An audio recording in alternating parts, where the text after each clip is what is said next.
Boom, and we're live. That intro music fucking rips, by the way. Dude, I know, like, so I had some ideas of what I wanted the intro music to be, and then I had to take a deep dive into the copyright infringement. And so the production company that I work with is like, you need to find one that is, I forget the terminology, but it's like, royalty-free music. Yeah, that's right. And yeah. I was like, I found that one and it just hit. It's perfect. Well, and I've trained here with you a couple of times, and you guys play the music real loud, and it's all like super intense. You know, it's a lot of metal. Yeah. There was a Wu-Tang like interlude last time I was here. So bro, my music taste is almost exclusively heavy metal, but I also like I don't know. There's other bands that are softer, like Opeth, Steven Wilson, Guthrie Govan, but they're savants. They're like experts of their craft. And I can get down with that. Yeah. Like I'm actually going to a concert August 22nd, and it's Guthrie Govan and Marco Minahan. But they play like jazzy stuff now because they're in their 50s. But when Marco was younger, he was in Necrophagus, which is like one of the most hardcore death metal band where the double bass is just for an hour, right? And then you hear him playing like these jazz riffs and stuff. It's like, oh, he's a guy that can do it all. Oh, that's cool. You know? But I also like old hip hop too. Yeah. And plus rolling, you know, I mean, fuck, you've been at it a long time now. Sometimes there's different energies on the mat. And sometimes you feel like hip hop, and sometimes you feel like death metal. Right. And every once in a while, one of my students will ask to play country, and I'm like, that ain't rolling music, homie. Yeah, dude. But fuck, bro, you know, we have about an hour. Yeah. So this is gonna be a relatively short episode because cook. I have to coach here in about an hour. But I ended up deciding to divide this up into 2 episodes. Okay. Because it would be 3+ hours. If I combined them into one. That makes sense. However you want to release it on your platform though, whatever. But I called it the pregame show, and now this is the postgame show. Sweet. And so you are a lot more dialed in on like the biohacking side of things and like different markers and understanding how your body shifted and documenting it and whatnot. Yeah. But I just want to open up by saying like, this is me and Sean's post-game show of our 5-day dry fast. And for people that don't know what that means we consumed no fluids and no food for 5 days. And when I say nothing, I mean nothing. Like I had a buddy of mine that's a doctor that wrote me. I told you a little bit about him, but the first thing he said, he's like, you mean you're only consuming like fluids in a certain window or something, right? I said, no, bro, 0 fluids. Yeah. You're going to burn your kidneys out, bro. Don't stop right now.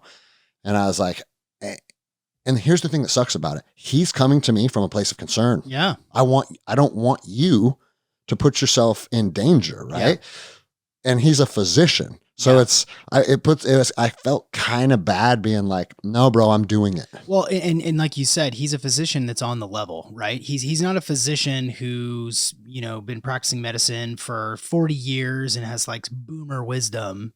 Like he's a physician who's also interested in understands intermittent fasting and understands some more. Well, let me unpack this a little more. Yeah. Cause I have 2 physician buddies that reached out. Oh, okay. One was like abandon ASAP. And he is an older gentleman, right? Been a physician a lot longer. My best friend, Brian Sheely, who was my best man at my wedding. We've been in 1,000 street fights when we were little kids together. Like we rolled deep since we were little boys. He is now a physician, and he was the one that was more accepting of it. And when I told him I was going to do it, I sent him a copy of the Phoenix Protocol. And that's the book that you guys can look at that really unpacks and outlines the entire protocol in detail.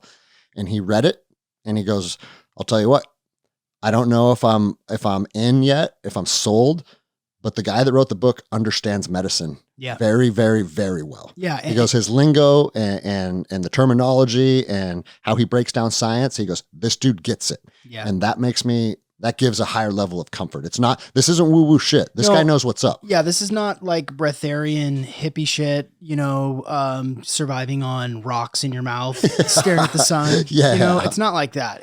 This is not that we're hating on you if you do that. No, hey. It's not culty spiritualism.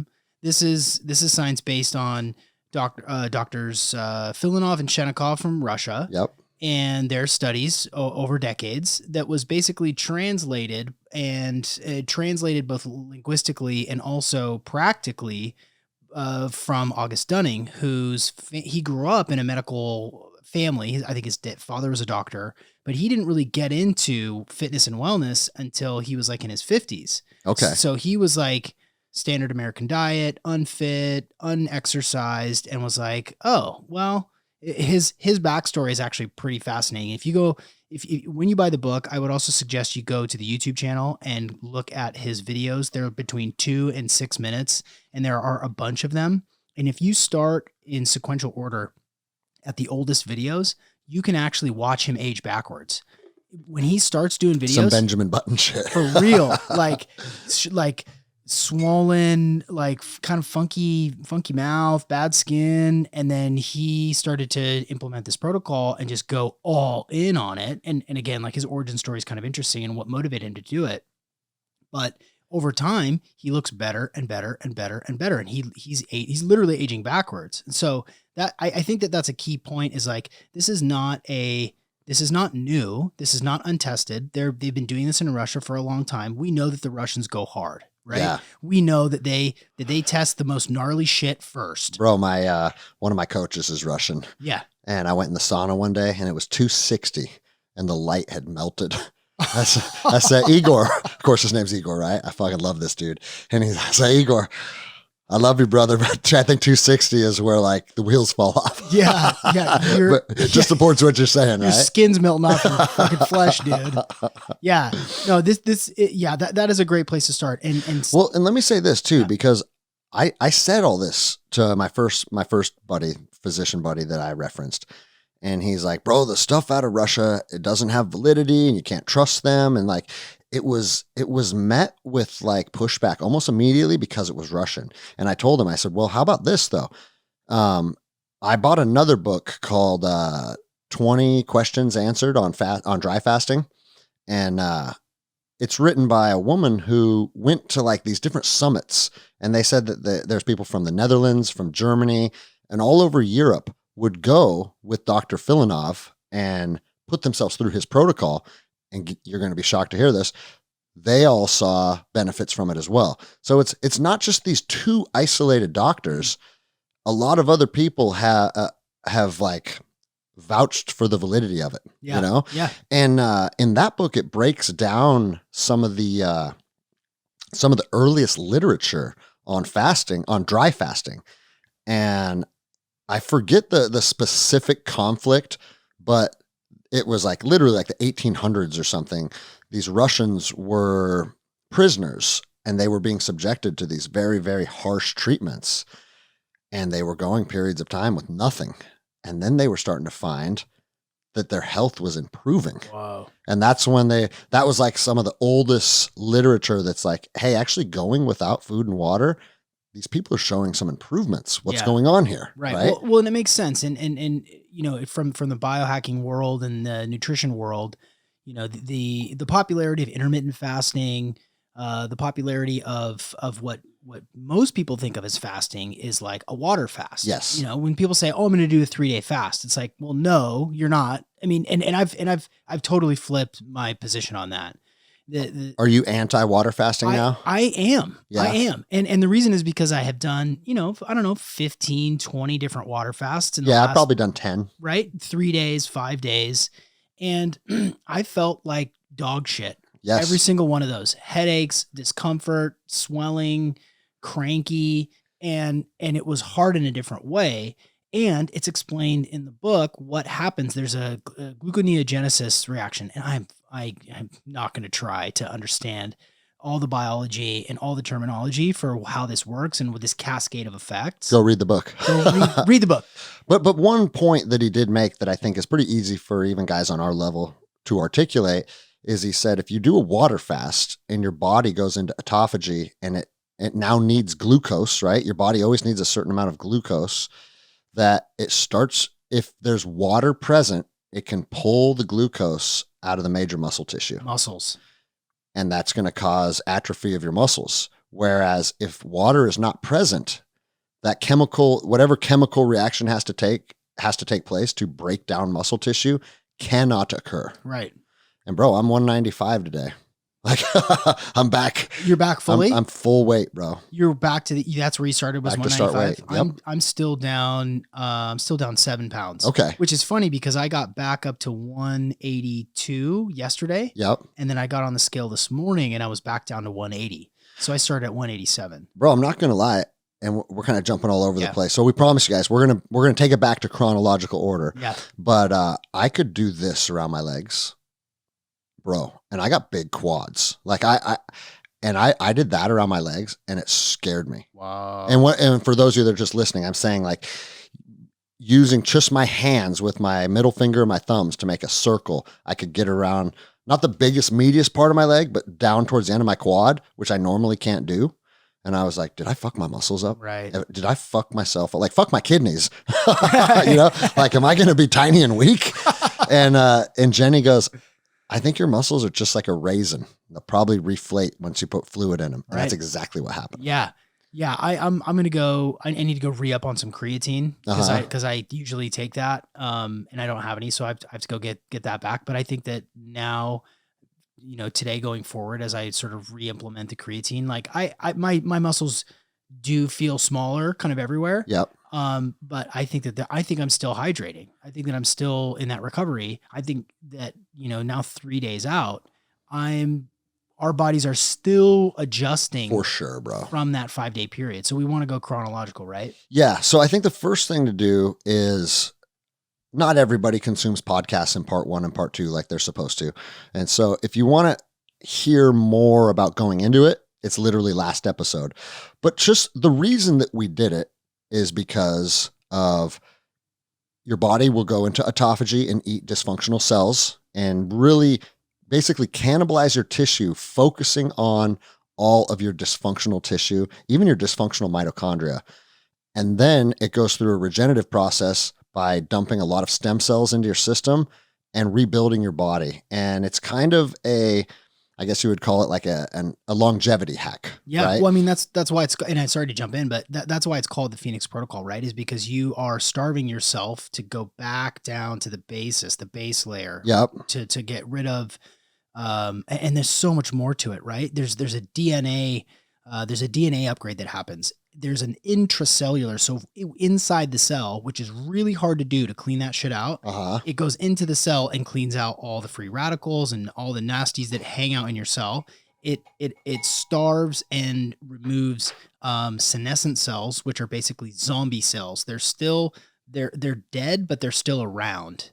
And those zombie cells, they just gunk up all of your systems. So when you're in this period of starvation, your body is going into survival mode. It's kind of obvious to think about. It's burning fat for fuel because you get into ketosis in like halfway through day 2, day 3. And I confirmed that. I bought those strips. Oh, you did? Deep ketosis. Like dark purple squares. Right. That is it's like scraping everything down, pulling everything down, getting rid of the gunky stuff. I mean, I didn't send you the pic. I don't think I sent you the pictures of the gallstones that I removed. No, I want to see those. Or the fucking parasite. Dude, when I show you the pictures of the parasites that came out of my body on that second enema on the morning of day 5 before we broke the fast, you're going to shit your pants. It's fucking crazy. Damn, dude. I've sent 70, 80 different people, randos on Instagram that have been following me for the last week. Like, dude, I got to see it. Send it to me.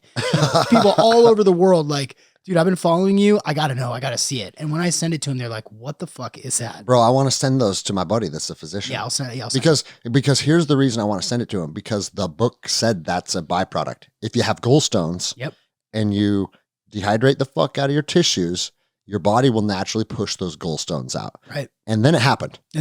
So that's not like, oh, Russian woo-woo. Because the reality of how we feel afterwards is very subjective. Right. Hey, I did it and I feel great. Okay, cool. Right. What does that mean? Right. So the fact that you have like, hey, this was something they said would happen and it did happen and here's evidence. Yeah. That's pretty intriguing, right? Right. Because when I was talking to Sheely about it, he told me, he goes, well, bro, the sad thing about a protocol like this is Western medicine will never be able to investigate it because there's too much liability and we have too many fears around the potential. I mean, if we fuck somebody's kidneys up, yeah, but you go to Russia, oh, I mean, fuck, the Russians did experiments on fetal alcohol syndrome. Oh. you know what I'm saying? Wow. Hey, you're pregnant, you want to drink, and then we'll like, America, we're different, right? Yeah. But fucking the fact that we know that there's everything in America is there's red tape surrounding everything with liability. It's going to be really hard for something like this to take off, even if it does prove to be extremely beneficial. I think that it's going to eventually become popular. I think so too. It just won't happen through through like, clinical trials. Through clinical trials or any like accredited medical universities or anything like that. Some guys like you and I are like, hey, let's fucking see where this goes, man. They're just gonna starve themselves. But the thing that's important to remember about fasting is human beings have always gone through feast and famine since the beginning of time. America changed that. I mean, what, 75 years ago or something, to where it's like our stomachs and our digestive tracts are plugged full of shit 24/7. That's not reality. Right. And so knowing that our bodies have went through periods of feast and famine literally since the dawn of mankind, of course our bodies are going to have processes that they go through to be able to mitigate that and things that are going to occur as a result of that. And then we just think that that's out of the realm of possibility simply because we eat all the time now. Right. It's kind of bizarre. I was going to ask you this because I make the comparison to like when dogs are sick, they don't eat or drink, right? They just go curl up in a ball. And I'm pretty sure that my dog sensed that I was going through some shit because he stopped eating too. Oh, really? He would. So we feed him at like 7:30 in the morning and like 5:30 at night. He eats twice. And he was skipping meals. He was skipping breakfast and eating really slow. So he, you pour food in the bowl, the dog goes straight for it and just like wolfs it down, and that's it. And that wasn't the case. That wasn't the case. And he was kind of hanging really close to me. I mean, I was out of it, and I'm his like, I'm. He was wingman. Yeah, he was wingman in it the whole time. Bro, dogs have a weird sense on shit like that. Get weird at all? If I'm gonna be completely honest, I don't know. Yeah. Because my girls feed the dogs. Oh, good. And I didn't. That was the least of my concern, right? And so, you made a Facebook post talking about this, or an Instagram post, and that's what initially I came across it, and I was like, "Bro, I think I'm in," And we ended up doing it together. And I just want to say, I've done a lot of hard things in my life, like the military, special operations, black belt in jiu-jitsu. Like I know myself well enough, and this isn't like boasting. This is just me knowing when I commit to something that takes mental fortitude, I can usually see it through. Bro, this tested me in a way that I don't know if I've ever been tested before. Why do you think that is? Bro, my brain started playing all the tricks that it plays on you. Do you ever watch Naked and Afraid? Oh, yeah. Okay. So when people start to get that idea to quit, they start to justify it. Right. It's like, it's not worth making my body sick. Right. It's not worth being away from my children or whatever. They come up with an idea of why it's not worth to do it. Right. And then they go all in on that. Right. And that's the weakness, having a voice having a seat at your table. And bro, on day 3, I started getting a pain right here.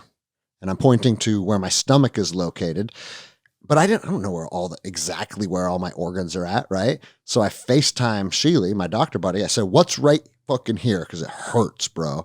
And he goes, "That's your stomach." And I was like, "Oh, well, I can't use that as an excuse, because once it started hurting, I've never felt hunger pangs before. This is my first time. Even water fasting, you get hunger and you really, really desire food. But I've never felt like shooting pains in my stomach before. And I was, bro. Like, I couldn't sleep. I was curled up on the bed, like, not excruciating, a few steps down from that, but I couldn't sleep. Like, my sleep was shit. I get 2 hours at a time. Then I start feeling like a zombie. And then I started to convince myself, like, dude, there's a fine line between hard and stupid. Yeah. And are you encroaching across that line? Are you in the territory of stupid now? Yeah. Because you fucking hurt. Right. And I was like, bro, is this necessary? Right. And once you give that voice a seat at the table and give it some validity, it's like, I don't think it is. If I'm being honest with myself, I don't think it is. And then I was like, hey, motherfucker, like, I don't know if I'm straight fucking like bipolar in my head. I feel like there's two people in there. Yeah. And I was like, dude, if you fail this, just know, like, you committed to this with Sean and your wife. So I'm letting two people down, but I also put it out on social media. Yeah. And I put it out on my podcast. And part of my platform is mental toughness, seeing things through. And I was like, you can't quit. Yeah. Because if you do, you were going to lose credibility as a man. You said you were going to do it and you fucking do it. That's how you've been your whole life. You don't fucking start failing at shit at 43 years old. And bro, it gets even darker. And I hate to admit this because it's like, it's not who I am. But bro, there's times in the shower, I was like, if you just open your mouth and get 4 drops in, no one will ever know. And I was like, yeah, except you, pussy. Yeah. You'll know. Yeah. And then you'll have to look at yourself in the mirror and know you fucking, not only did you cheat, Yeah. but now you're lying. You're not going to tell Sean, hey, I had 4 drops of water, you know? And it was a very emotional up and down, bro. Yeah. And I'm very open with my emotions on the show. If I need to cry, I'll cry. If I need to call my counselor and go sit down and have her fucking give me a once over, I'll do that. Like, I feel like I'm pretty in tune with that side of me, but I started feeling very emotional about things.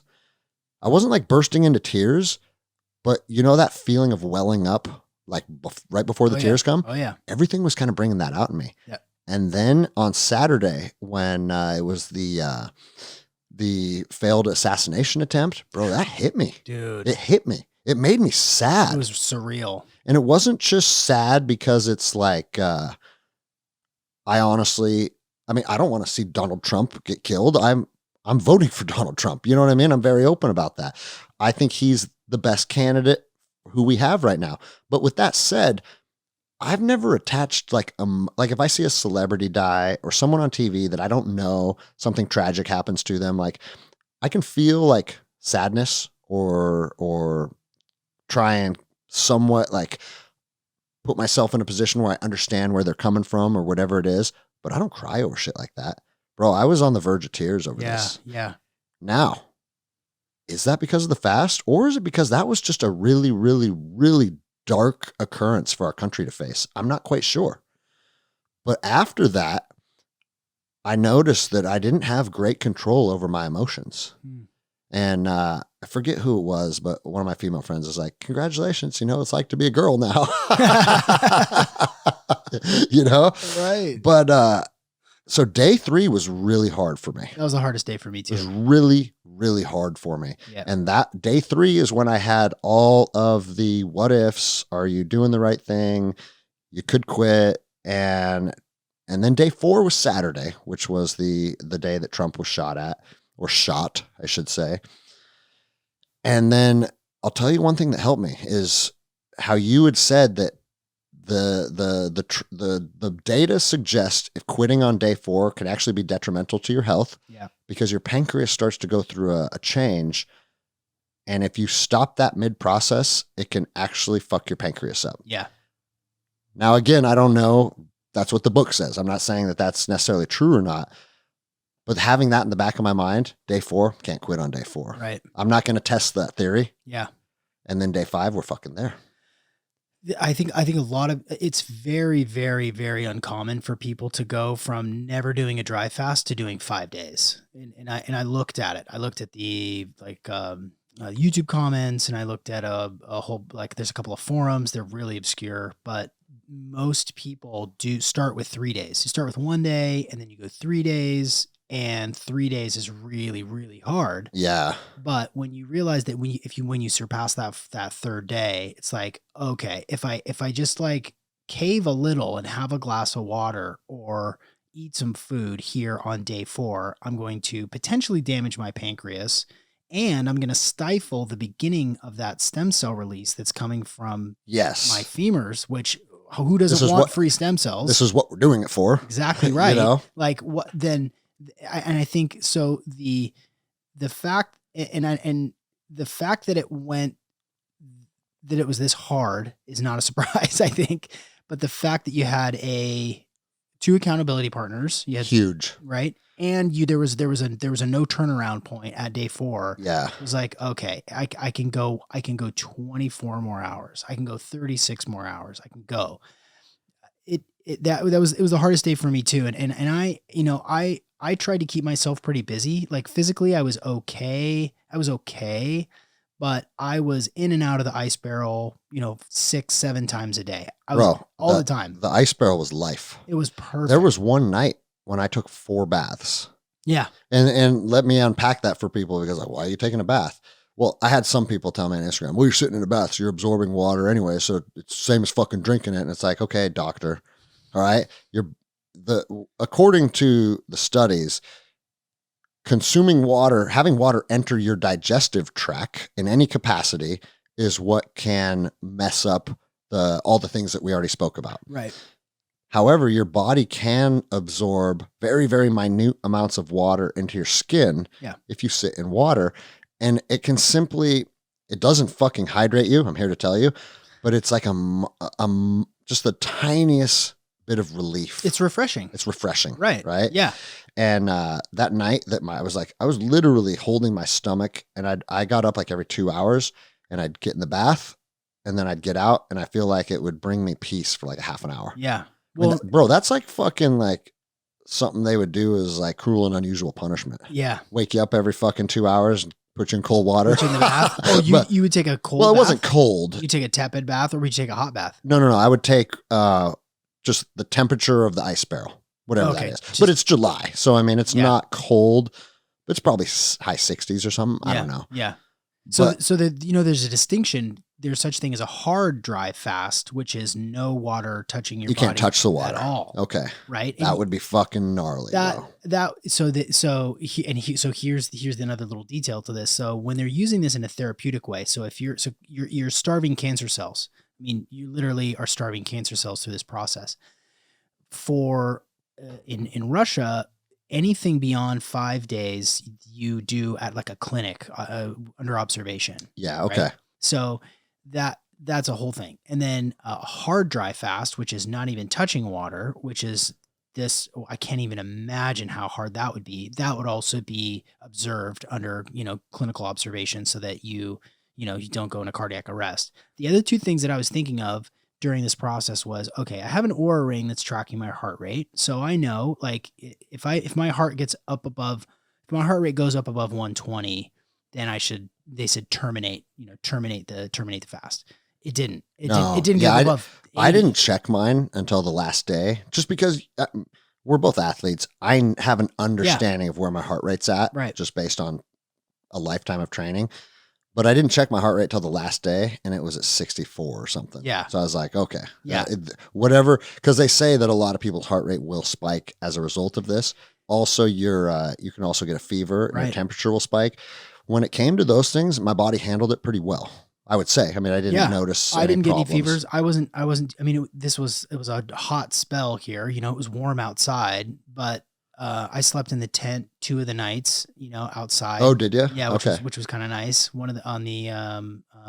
guess it was the 4th night, I slept out in the tent with my kids. And that was the other thing that kind of helped me too, was like, I did my best to not be a burden to my family. Yeah.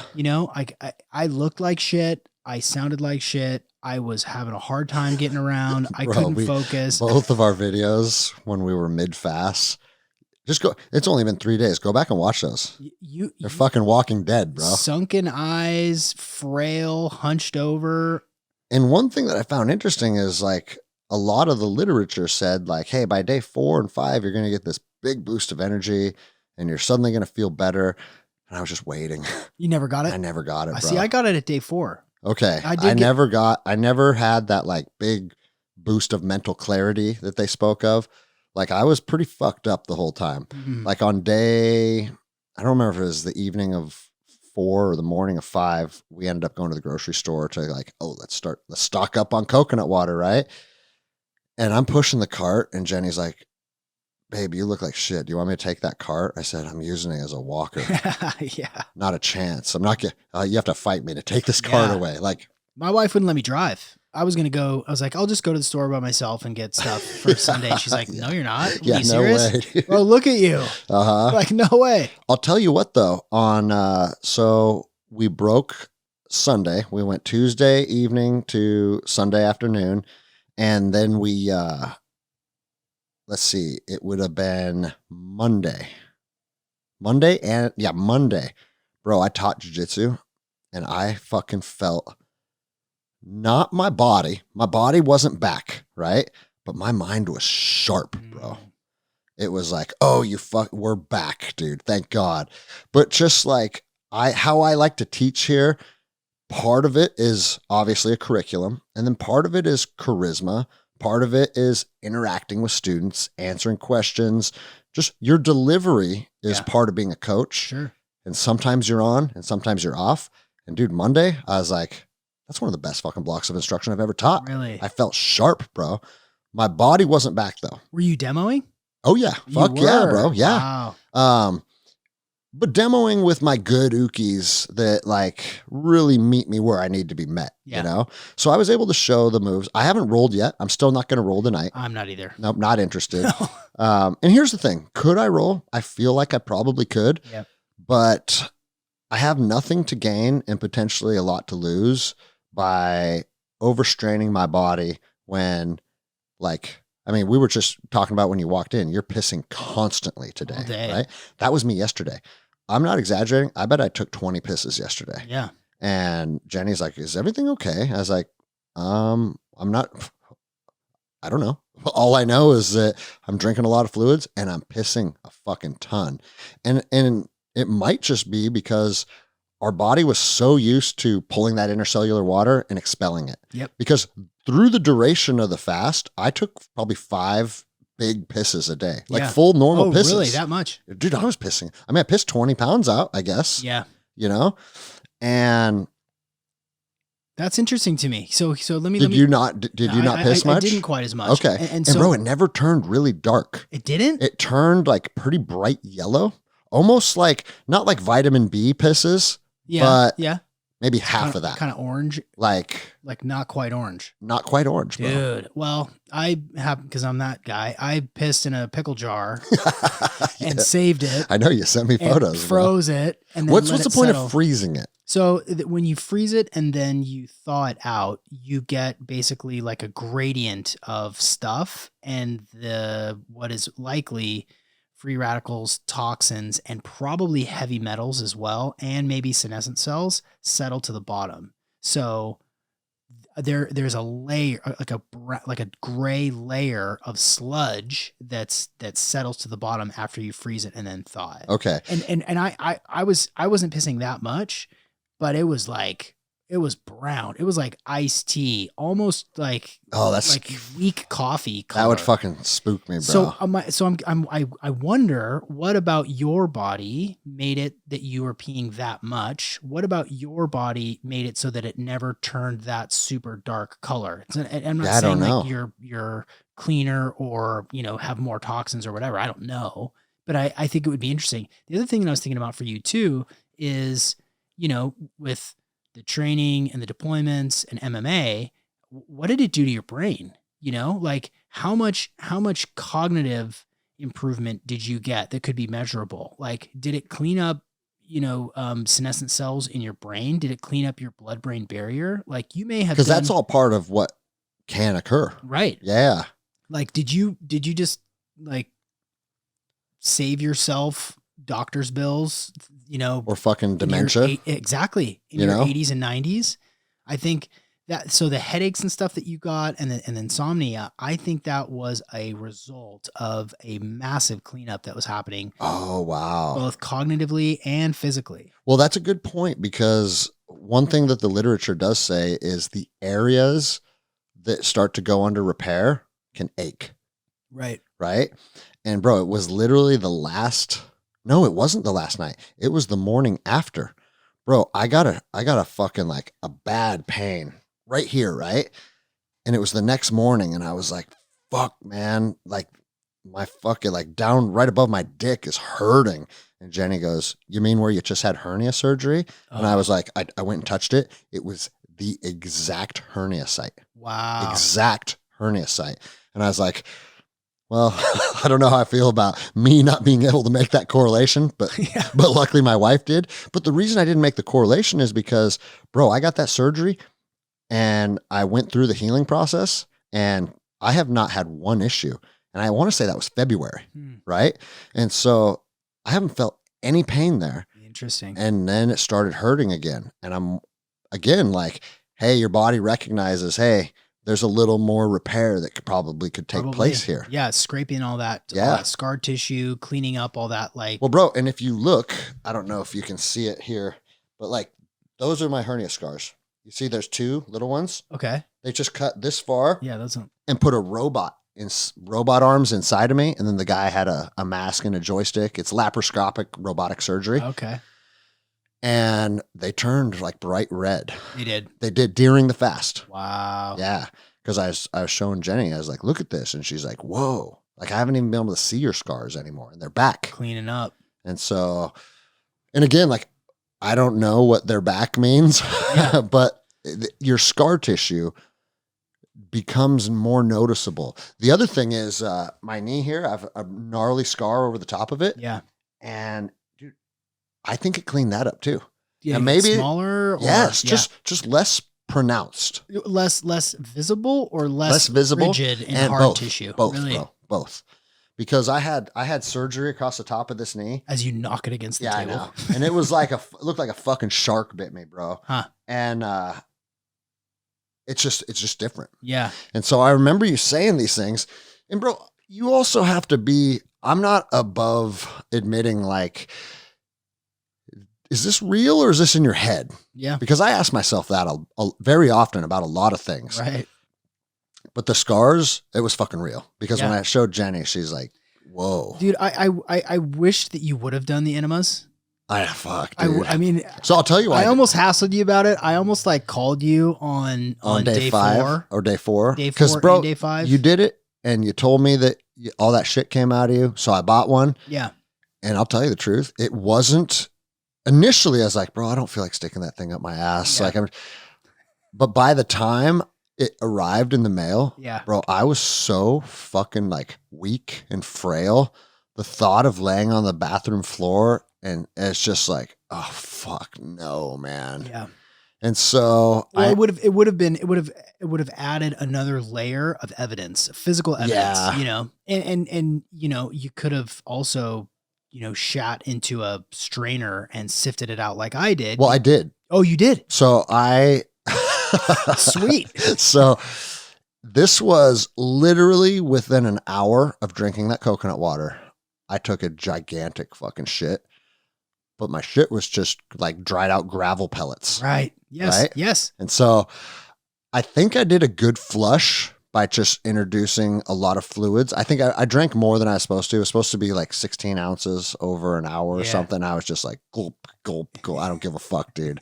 My body's saying drink more. Yeah. And then it's just literally almost instantly just purged everything out of me. Yeah. And then I was like, I'm going to catch it. So this is going to sound very fucking appealing. I was like, dude, Sean shit out a bunch of gallstones. I need to know if there's gallstones in that pile of shit. Yeah. So I got a soup spoon that has the holes in it, you know? Yeah. And was in the toilet bowl digging through it. And that's how I found like everything is just like, it's like rabbit pellets, bro. Yeah. Just dried out little chunks of shit. But nothing was hard. Nothing hard. I was able to mash it all up. And then that spoon went right in the fucking dumpster. I'm going to wash that and cook soup tomorrow. Yeah, I think that apparently after the rehydration phase, you continued to pass more stuff. So if 100%. If you would have kept going with that, and that's the way that it was for me, is like those stones and the parasites, they kind of coagulate. They kind of bunch up. So that like gravel looking stuff was probably had some stuff in it, and maybe because I did the enema twice, I did on day 4, day 5, I was able to, and again, like shocking to see this stuff. When you say parasites, like fucking worms, you got the photographic evidence.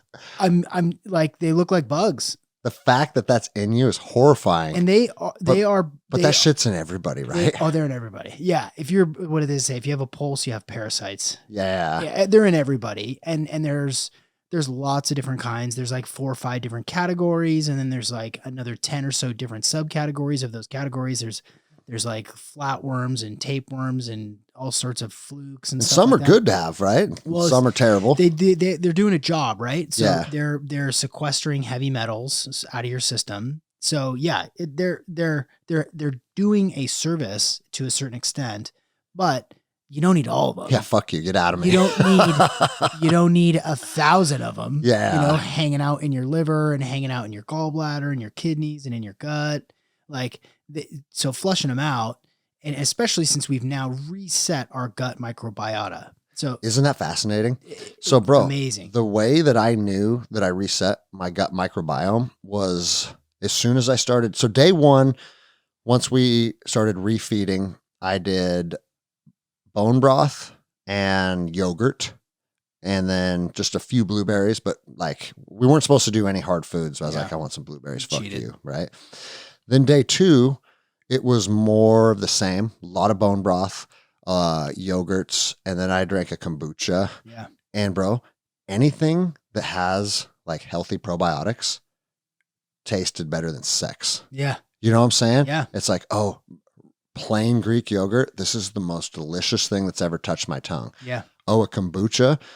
Like your body knows what it wants. Yeah. And your taste gets manipulated to incentivize you to consume what you're supposed to consume. Totally. And bro, then there was some stuff, like what did Jenny took a bite of something and had to spit it out because she's like, my body doesn't fucking want that. Interesting.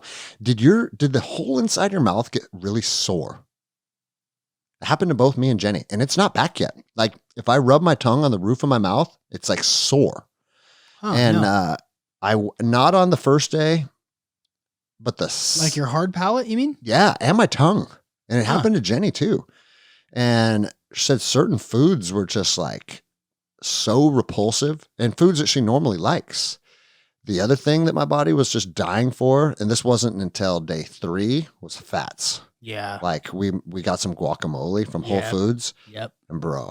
Yeah. Holy shit, dude. Yeah. And this is the opposite of an ad for BioPro. But a few days later, I tried to take a BioPro, instantly had to spit it out. Bro, it felt like I was burning. BioPro always comes with a little burn anyways. That's just the carrier alcohol fluid or whatever the carrier fluid is for that.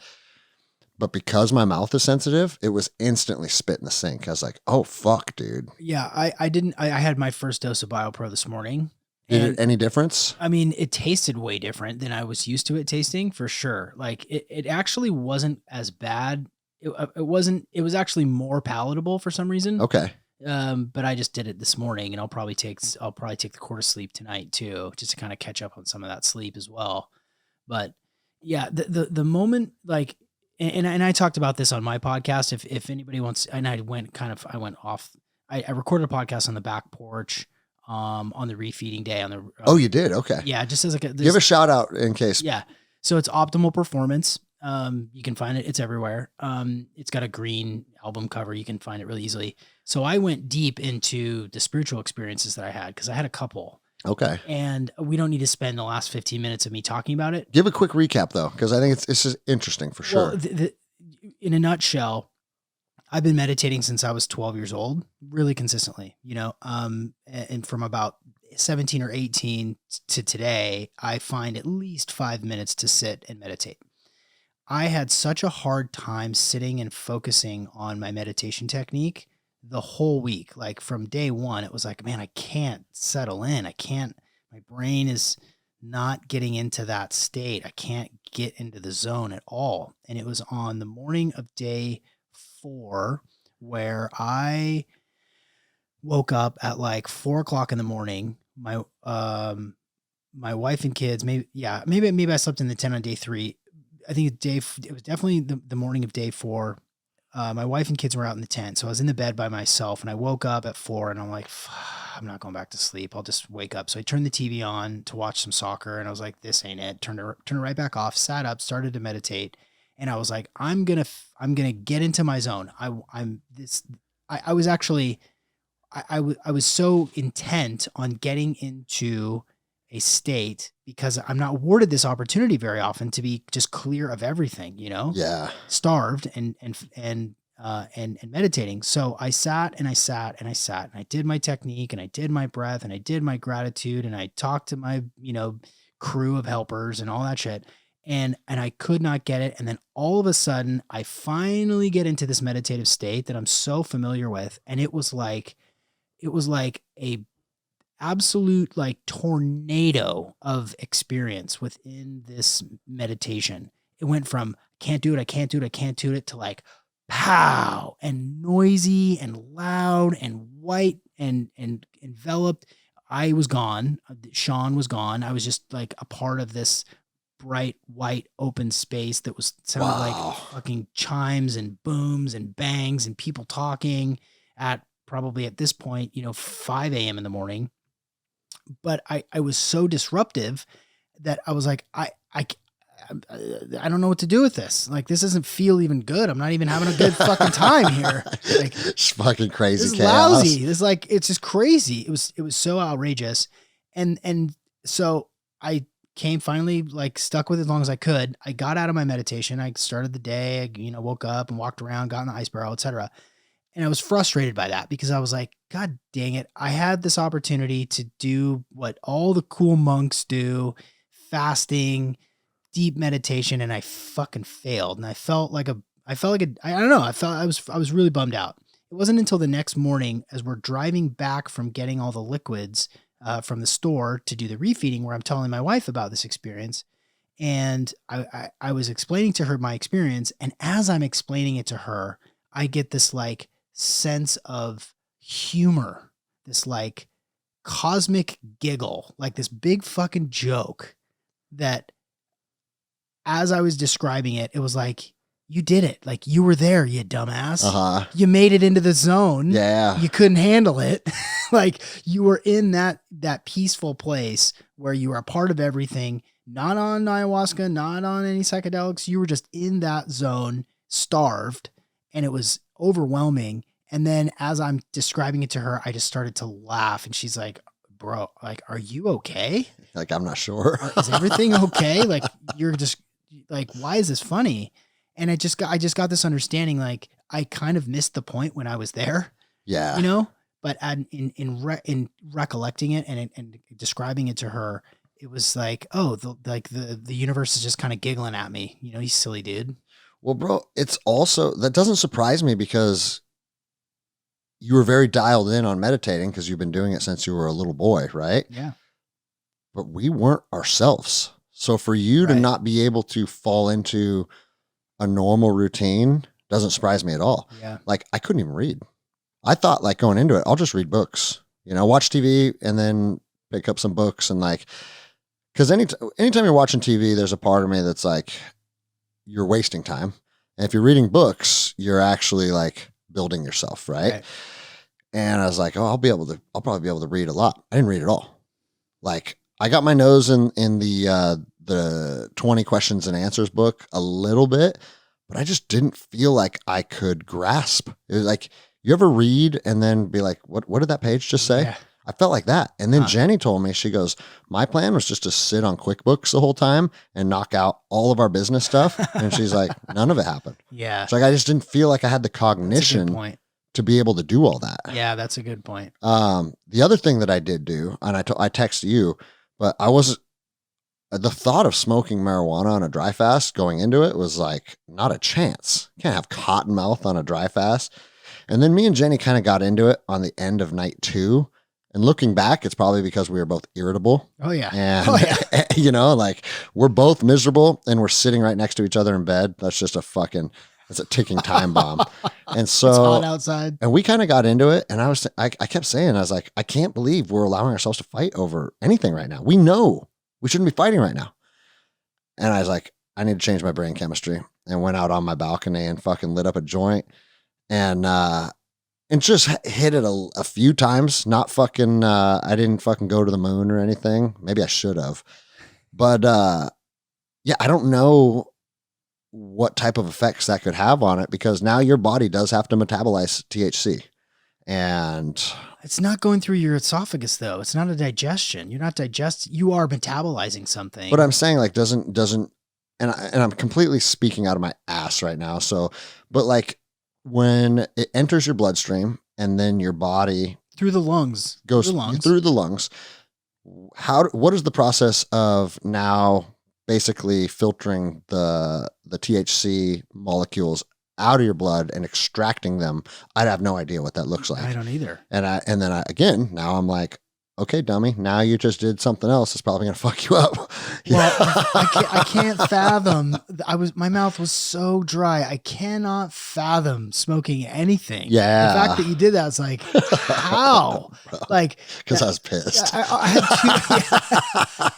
had two 48 hours of cotton mouth. The worst cotton mouth I've ever had in my life. So, and that's something else I want to point out. Our first 2 days, not one drop of water went in our mouth, not one single drop. We were taping our mouths when we would go into the water to ensure that. Yep. And then you talk to your buddy Theo, who's, you could say is a dry fasting specialist or someone that's he's gone way knowledgeable, deeper than we have, right? He said, as long as you are extremely disciplined to not swallow any, wetting your mouth only, and then making sure you spit every single drop back out, does not affect the outcome of what we were trying to get. Yeah. And so for the last 2 days, we allowed ourselves to do like periodic rinses. Yeah. And Jenny was even like putting a towel in her mouth, drying it out and shit, bro. But I'm here to tell you, like, I did that and I did not consume any water. Like 100% fact. One time, and I'm just going to I just got to throw this out here. I went underwater in my ice barrel, mouth completely closed, and came out, and I felt, you know how like a little bit of water can go in your nose? And I felt that, you know, you can feel like run back, kind of like a drop to the roof of your mouth. Yeah. I felt that, and I was like, no. So maybe I didn't get any stem cells or any autophagy. Maybe that's why my piss didn't turn black like yours. There's no way. Yeah, dude. I felt one single the drop. Absurdity of that statement. That you're tripping about one drop of water making it down your throat. Yeah. But when it was time to refeed, when it was time to take that first drink. Oh, bro. I'm so glad I captured that moment. That's a priceless video because you look so terrible. I had so many people write me like, bro, you look like fucking shit. I'm like, yeah, I know. Yeah. Thanks for pointing out the obvious. I was nervous that I wasn't going to be able to swallow. Oh, because it was 5 days since we'd swallowed anything. Yeah. I was like, man, does my esophagus know how to work at all? Bro, you know what I did notice? Swallowing my spit was not easy. Not when we started refeeding with fluids and bone broth, but when I reintroduced solid food, my jaw muscle got fatigued. Oh, interesting. Chewing up. And I was like, this is right here, bro, on both sides. It's like I could feel the lactic acid. And I was like, wow. Because your jaw has never taken 5 days off from work before. Right. You know? Man. and I mean, I'm sure you've read Breath by James Nestor and all that. Like, we statistically as Americans have weak jaws to start with. And so it's like, we don't eat a lot. Well, I guess I do because I eat a lot of steak. So maybe that's like more work than the average typical American jaw. I think it is. And for people who wonder what I'm talking about, weak jaws lead to weak bone structure, weak teeth alignment, weak nasal cavities, and it fucks your ability to breathe up if you don't have a strong mouth. Yeah. And so part of that is chewing like hard foods, because that was also part of our existence Yeah. Up until the creation of bread. Right. You know? And so, but that was an interesting little takeaway. I was like, my mouth is fatigued. That's interesting. And I don't know if I've ever felt that before. What were you eating? Fuck. I don't even remember, bro. Because I made like homemade meatballs last night. And, Okay. And those are pretty easy to chew. Yeah. You know, it's not like eating a steak or beef jerky. Might have been an apple. Yeah, I had an apple. That'll do it. I'm not sure if that's what it was, but just thinking about what I ate, because I haven't had a fucking ribeye or anything. I don't even want a ribeye.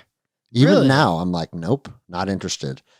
And that kind of worries me. I'm like, no, bro. I think you'll snap out of that. I want to go back to fucking meat and fruit. I'm sure you will. Which all I've had is fucking really yogurt and fruit. Like I haven't had any bullshit. You know, I'm just substituting the meat with yogurt and then also mixing in a little cottage cheese with it just to get that casein protein.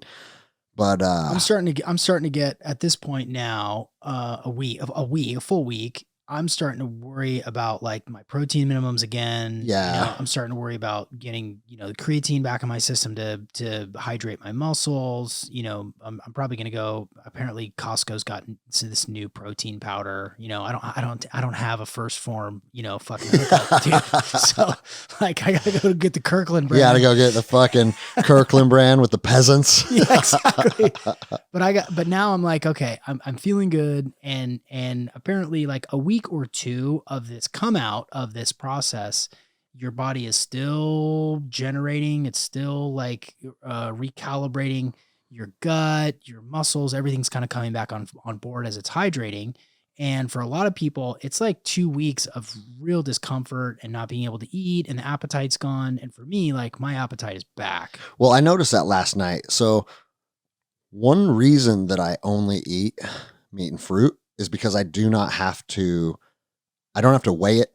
I can eat as much meat and fruit as I want to and stay lean. Yeah. And so last night in bed, I had a big thing of blackberries and a big thing of cherries.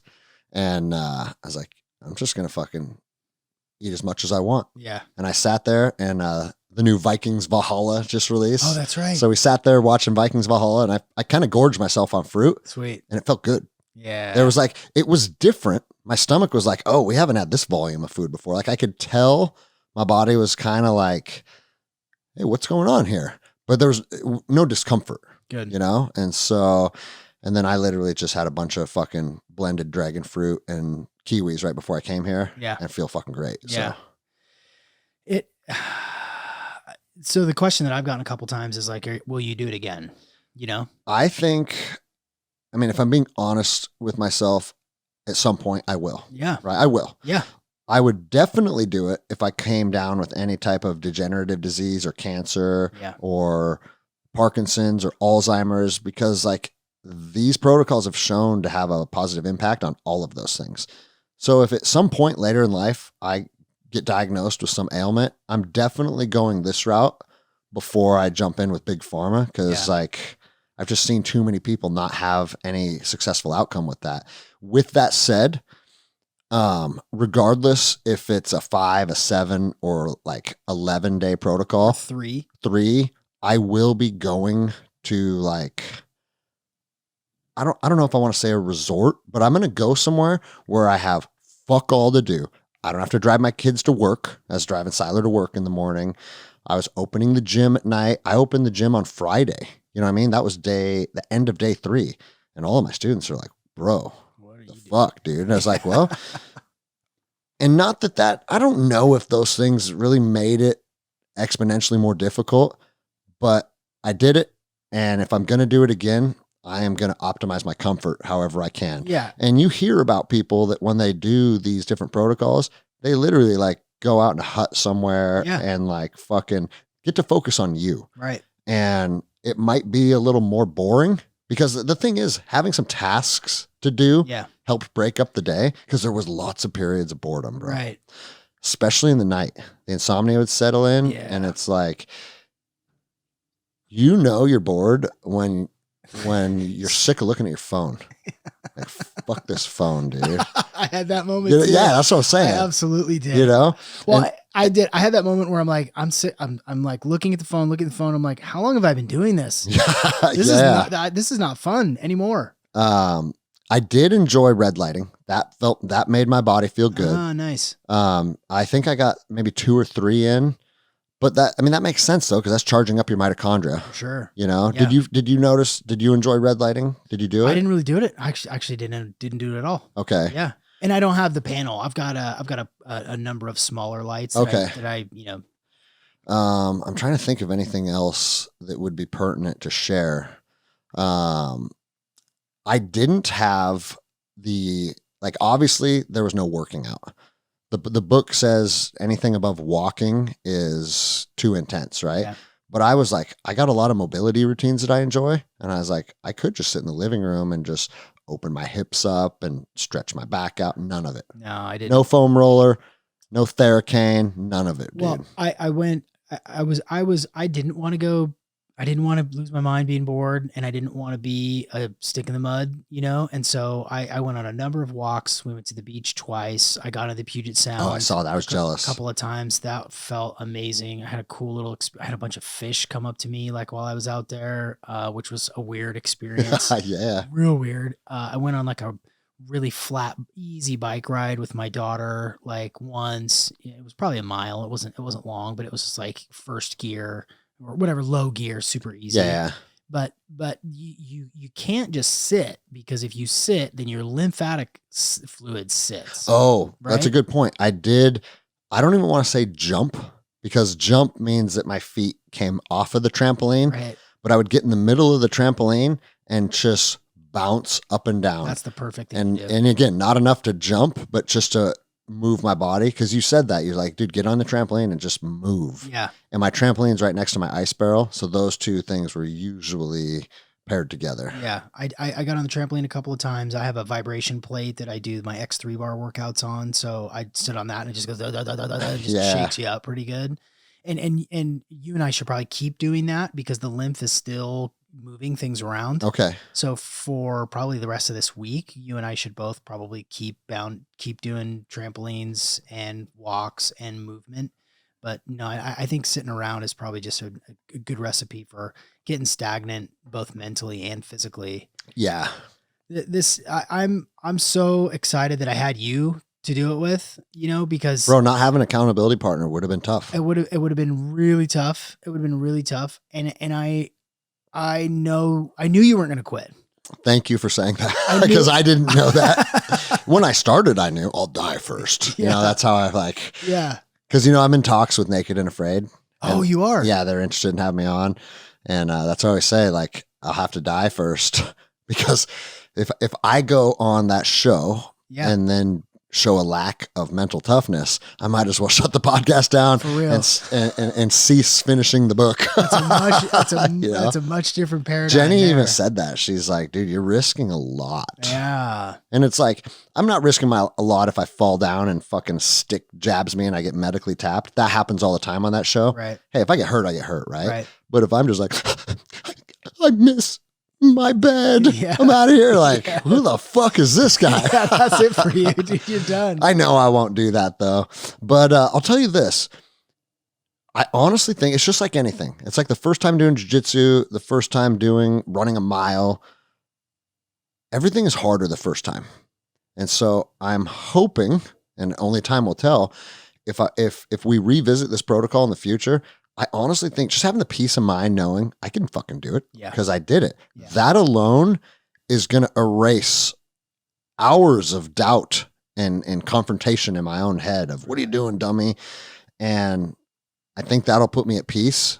And bro, being at peace when you're when your brain is in chaos is fucking huge, man. Trying to keep it together while you're starving. I've never felt that feeling before. I have such an appreciation for people who are actually starving, not people who are hungry. Yeah, people who are actually starving, bro, and what that feeling and disorientation and judgment and volatility and emotional eradication, the amount of it's consuming. Yes, it's consuming, and to be a little kid in Africa going through this, or to be a mother of two going through this, or it's nuts, bro. It's incredible. And to think as we go about our day, we have all these different tasks, all these different things, meetings, people we have to connect to, text messages, phone calls, uploading this video, making this post. Nothing fucking matters except food and water once you've been without it for a long time. Nothing. And it's like, you're just a couple days away from not giving a fuck about everything else in your life. I had an interesting question on Instagram. Someone said, hey, if you were experiencing this as a result of, saying, like a plane crash or something, and you're out in the middle of nowhere, would you have the capacity to hunt or forage? And I said, I would definitely have the capacity to forage. Yeah. I could walk around and see, fuck, are there berries over here? Can I find water over there? I'd be moving like pond water, but I would have the capacity. Hunt? Bro, hunting takes a lot of mental acuity. It takes a lot of movement to track animals. Processing an animal is hard. Carrying an animal. And it's like, where I landed on is, yes, I could if my life depended on it, but it might be the hardest thing I've ever fucking done in my life. You could throw a stick at a grouse or, club a squirrel or something like that. But I cannot imagine stalking, focusing on getting the shot. That's what, man. Tracking something down. So let's wrap it up with, and I'm actually interested, or I'm actually happy that I referenced people's questions, because this guy asked me a question and I said I would answer it on the podcast. Cool. And he said, questions that would be interesting to hear, maybe on your podcast regarding the fast. Did you get cramps at any point? I did not. I did not get bad cramps. Did you get cramps? Not a single one. I had one in my hand and I was like, uh-oh, is this the beginning? Because I've been dehydrated before and had gnarly cramps. Yeah. But it was through military training and I was road marching with 70 pounds on my back. And it's like, when you pair dehydration with physical exertion, I think that's where the cramps come in. Yeah. Because I did not have any cramps. Me neither. Did you take showers? And yes, I did. We talked on the water plunging and showering. Yep. And was it similar to the opening your eyes in the cold plunge? And I'm glad he brought that up, because dude, you'd open your eyes underwater and maybe it's in my fucking head, maybe it's real. You could feel your eyes pulling water in. Absolutely. And after you said that you did that, and I tried it. And you're like, yep. I was like, oh, wow. That's nice. Hey, can drink through my eyes. Yeah. Roger that. Like, learned a new superpower.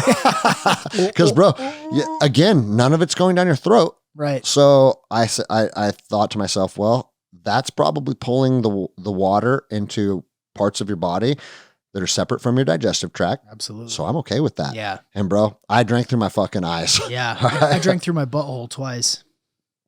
Was day 4 or 5 harder than day 3 or 4, or just sustaining the same difficulty? For me, I would say it got very, very hard on day 3. And this is an interesting question, because I think there's 2 ways to answer this. I would say physically, it continued to get harder for me. By the end of day 5, I was a fucking zombie, right? But mentally and emotionally, day 3 was the hardest for me, because that was like, no shit, yeah. I'm being ground to fucking dust. And I don't know if this is sustainable for me. I don't know. Like, we already talked about all the questions that I was having. Emotionally, day 3 was the hardest. But by the time I was in day 4, physically, it was worse. Yeah. Day 5, physically, it was worse. But there was light at the end of the tunnel. Yeah. And emotionally, I started to feel better, because it's like, we fucking did it. I agree completely. Okay. Yep. I agree completely. Day 3 was by far the hardest, because it was all consuming and you were like barely halfway done. Yeah. And that was hard to cope with. And then his last questions were your sleep patterns or dreams different? And I already touched on my sleep. After day 3, I'd probably go to sleep for 2 hours and then wake up wide awake, and then jump in the ice barrel, go upstairs, try and get another little bit of sleep. That was just what it was, bro. My sleep was excellent. Damn. For the first 3 nights. It started to take a nosedive on the night of 3 and the night of 4. Those were the worst 2, but I still got 5 hours straight. Yeah. And then his last question, did it affect your dreams? And I'm a bad person to ask that because I have dreams, but I don't ever remember them. I don't, man. Unless it's like, sometimes you wake up and you're like, you tell your wife about the dream you just had, then it kind of cements it, right? Sure. And it's like you've created a memory of the dream that now you can access. Yeah. But very rarely do I fucking I know that I dream.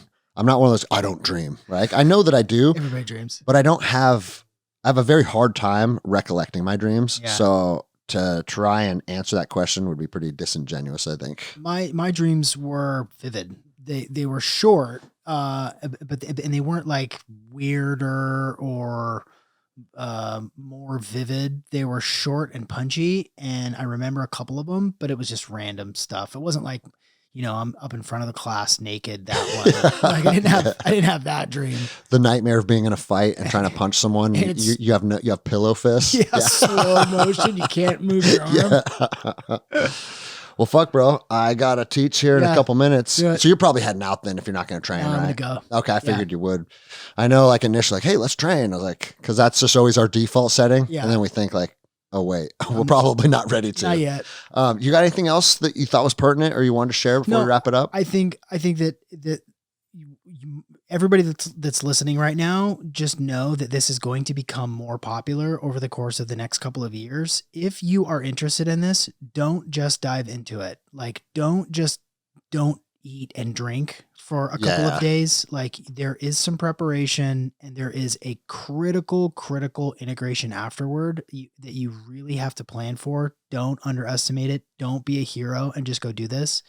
You have to really think about this and commit to it and learn about what's going on and learn how to look for the issues if they come up. Yes. So that's what I'll say. I think as a healing modality, it'll be interesting to see. We didn't even talk about your DEXA results, or my blood results are not in yet either. Okay. No, I'm going to post those. I have those in, and I'm going to post on my Instagram so people can see. I would just say be smart about it, And I'll say this too. The book is an easy read, right? Yeah. Now, there are chapters that were over my head when they're talking about all the things that are happening on a cellular level.